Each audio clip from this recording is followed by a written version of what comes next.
chers téléspectateurs, on vous donne maintenant notre lien pour discuter, pour parler et Bali à Congo. On va parler sur ça, regardez sur YouTube et Bali à Congo TV. Vous allez nous voir. Moi, c'est Noéla Badiara. On va discuter un peu sur ici à Kinshasa. Ici à Kinshasa, il y a des inondations, il y a des transports qui sont vraiment chers, ça dépend même des saisons. Par exemple, comme hier, je vais vous raconter une histoire. Hier, je partais à Limité, j'ai pris la moto. Na tout le monde à moto, à la Limité, na 11e, à Singa, 7 000 francs, parce que vous savez vous-même comment est-ce comme si tu n'as pas vraiment le moyen pour payer le transport toi seul, tu dois avoir un peu le moyen de payer pour 2 personnes si tu es seul. Tu dois payer pour 2 personnes. Alors les 2 personnes là, si par exemple la course c'est à 3 000 francs, tu dois payer double, donc 6 000 francs. Alors moi j'ai demandé au motard, pourquoi est-ce que tu me demandes 7 000 francs de transport? Et mes zones non, mon alors ça change par rapport à quoi? Ça change par rapport à quoi? Je lui ai posé la question. Et c'est maintenant, mais bon, disons-nous la vérité. On va parler. C'est pour le Congo, quoi. Je ne vais pas entrer trop dans la politique, c'est pour le Congo, c'est pour Kinshasa qu'on parle. On va essayer de faire éclaircir les gens. Alors, quand il me dit que c'est pour ça, ça dépend des gens et puis ça dépend, ça change chaque jour. Mais pourquoi est-ce que ça change? Est-ce que c'est pour le carburant? Est-ce que c'est par rapport au gouvernement? Est-ce que c'est par rapport à, je ne sais pas, à l'air juste donc, parce qu'on a toujours vu est-ce que c'est par rapport à eux-mêmes, les autres dans la réunion, c'est dit non, non, aujourd'hui, nous avons appris non. S'il vous plaît, essayons un peu de discuter sur ça. Essayons un peu de parler sur le transport. La bus fait au matin, la 207, la bus au awa, au prix de 2000 francs. Après, on peut échanger comme il a 1000 francs. Après, on peut changer, quand le même trajet on a repris, on sait qu'on attend 2000 francs. On met à moins 23, 13 jours, c'est 1500 francs. À 18h, c'est comme la 2000 francs, 2500. Même trajet que tu es sorti de chez toi le matin, le même trajet, tu es parti chez ton boulot. Quand tu vas rentrer, le prix va changer. Alors, on se demande pourquoi ça change. Est-ce que le carburant était 1 litre à 3000 francs le matin, arrivé à midi, et ben, il y a 4000 francs? Pourquoi? Est-ce que le transport on a carburant on a 1 litre et on a 5 000 francs? Alors on ne sait pas. On ne sait pas comment est-ce qu'on doit se comporter par rapport à tout ça là. Expliquez-nous, envoyez-nous le message, discutons par rapport à tout ça. Si on peut essayer de convaincre nos motards, convaincre nos chauffeurs, parce que ce sont eux qui nous aident. Je vais vous raconter quelque chose. Il faut la moitié il faut la moitié donc alors ceux qui noient zala aux la petite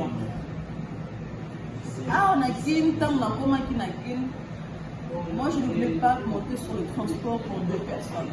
Je pensais vu que je viens d'ailleurs, alors là chez nous même si c'est un transport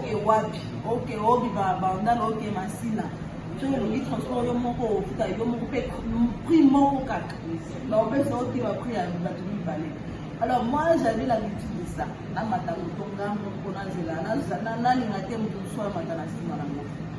Alors le moteur me dit non, c'est ok, on va double. Mais double année, na mon amour, parce qu'on a fait une année, on a double sous des notes. Les gens qui ont fait un transport, on s'en est dit, on a fait de la haine. On a fait de la taille, on a fait bon, on a dit que les gens ont bien mon pot. Est-ce qu'il y a un mot pour 5 000 francs, 2500, 2500? On a dit ok, ok. Mais quand je lui dis que bon, je suis la marque à vous, on a dit ça, on a dit, on appelle un salamaï, on a fait Kenge. La vie de mon atelier, c'est un moto. Like Ipen. I think I'm bandal Ipen. Now, Ruta, 8 000 francs. Na bien, ok. Mon papa na simananga, te. Ce qui est au moins pour 8 000 francs. Ce qui est mon plus 2 000 francs. La bloc, matissa la c'est mon plus. A matissi mon plus. Avec moi ici. Donc, tu donc comme il a dit là, on va dire maman papa et non il faut la quitter là. Donc toi tu au pomme oui na pomme. Mais maman on va quitter là ah ok toi avancer. Là on dit ça ah puis ah tu as moto on fait maman on a quoi aller. Ok maman on a fait nga qui toi comme si na manu. Ngat ko ah on a mal na nga te. Nanga na ukitela na ipen papa. Ote yo pe la ipen te otoke tina ona malu. Ndaki osombela bino mbisi bo mbolia mwa mbisi ona ya mai. On a eu une nyonso wala paya wala kuya. Même trajet, tu es parti choquer au boulot. Quand tu vas rentrer, le prix va changer.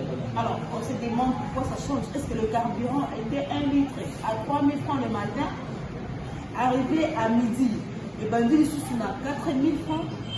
Na pourquoi est-ce que le transport ou carburant on a 1 litre et on 5 000 francs? Alors on ne sait pas. On ne sait pas comment est-ce qu'on doit se comporter par rapport à tout ça là. Expliquez-nous, envoyez-nous le message, discutons par rapport à tout ça. Si on peut essayer de convaincre nos motards, convaincre nos chauffeurs, parce que ce sont eux qui nous aident.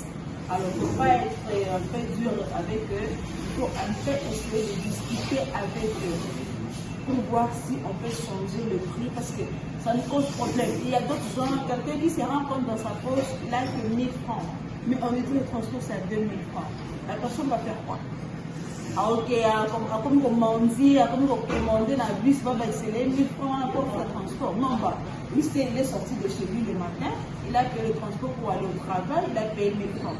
Il s'est rendu compte que le même 1000 francs là va le faire retourner à la maison. Mais bah, ce n'est pas le cas. Essayons un peu de discuter sur ça, essayons un peu d'envoyer des messages, de voir comment est-ce qu'on peut résoudre ces problèmes entre nous, population d'abord, avant que nos dirigeants, nos chefs puissent commencer à intervenir sur ça. On va parler sur la saison oil. Moi, la saison oil, et la maïzage. Poussière, ça. Moi, chaleur, pardon, pas chaleur, mais moi, ma limité, les amis. Alors, on va un peu essayer de discuter sur nos légumes qu'on achète au marché. Maman, aux alandam. Légumes, ceux qui ont légumes, on peut préparer un balamoko ou soit on a des légumes na wenze ou la ndako après avoir osokola on l'a makango ndenge nini osokola ngo pendant combien de fois pour aider pe biso basi biso ba jeune fille to ana ne pas biso to mona ndenge ya bo sala pona ba papa la biso moni alors on doit un peu essayer de quand on va faire dans le foyer pour pas que biso pe ba erreur wana ya kusomba légumes ba mona wenze to ela ndako comme le lamba babo. Alors, aidez-nous à parler, à nous dire comment est-ce que nous avons pour les légumes pour la pendant combien de fois. Parce que quand on a les légumes, nous avons papa, maman, ndako, balamoko. Ok, ce n'est pas ça. Soit il faut que ce la moko et tous voient moi l'inuka, tonika mone, tonika basani, soit je ne sais pas comment javel, Tony Carona javel, légumes. Alors moi je ne sais pas. Aidez-nous à nous éclaircir encore sur ça, sur nos légumes qu'on achète au marché. Matembe nayo, olamba ondeni, olamba ondeni na saison oyo ya moi poussière ça. Bon, et tiens tout le monde sait que poussière est à la chaque jour. Au matin, moto qui ont comme victoire. Les cavanzela pour la mobilité à l'embouteillage. La vanzela, moi, maman, on tient les légumes, on tient moi poing, on tient moi mikate, mais poussière, caca, mon ami pour un peu poussière, les alaka. On va commander à faire la microbe des mains. Essayons de sauver les gens, essayons de sauver aussi les humains, essayons de sauver les gens qui sont dans l'ignorance de comment est-ce qu'ils peuvent préparer leur... c'est pas seulement le légume. Il y a aussi, maman,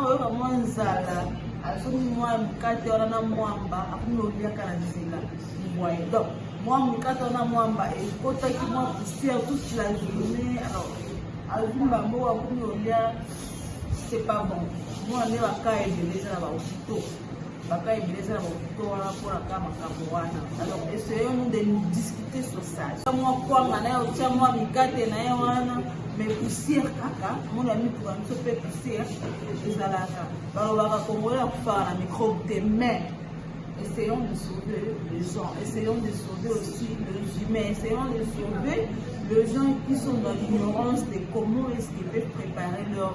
c'est pas seulement le légume. Il y a aussi, maman,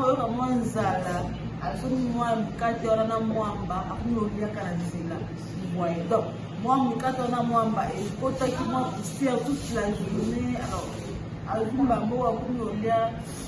c'est pas bon. Moi, on est à Kaye de l'État alors, essayons de nous discuter sur ça, sur ces sujets-là. Il y a comment faire pour sauver nos vies, comment préparer le légume.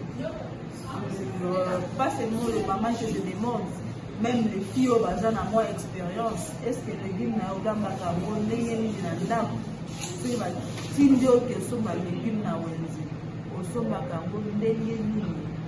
Bana aussi, la moi saison où la maladie, nos enfants.